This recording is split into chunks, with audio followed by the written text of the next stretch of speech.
ময়মনসিংহ জেলায় একটা solar system করতে চলে এসেছি।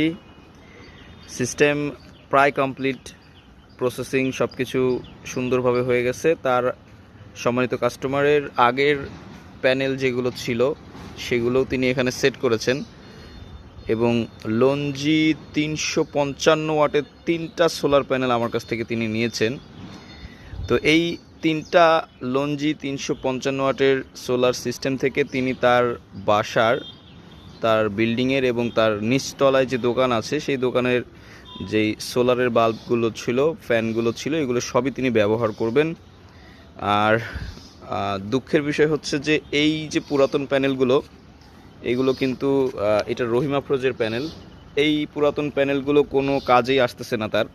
এগুলো অনেক অনেক পুরানো, যে কারণে সেলগুলোও প্রায় নষ্ট হয়ে গেছে সবগুলা প্যানেলের। 18-20 বছর করে বয়স এক একটা প্যানেলের।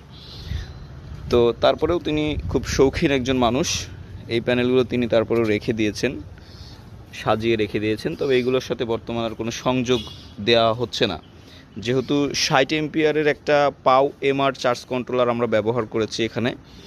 তো সেই কন্ট্রোলারের মাধ্যমে তার 3টা ব্যাটারি আছে, সেই 3টা ব্যাটারিকে সে চার্জ করতেছে এবং 3টা ব্যাটারি এই প্যানেলের মাধ্যমেই, লঞ্জি প্যানেলের মাধ্যমেই ওই ব্যাটারিটা চার্জ হতে সক্ষম। সেই জন্যে আর এক্সট্রা যেই প্যানেলগুলো ছিল ছোট, সেগুলো ব্যবহার করার কোনো প্রয়োজন পড়তেছে না।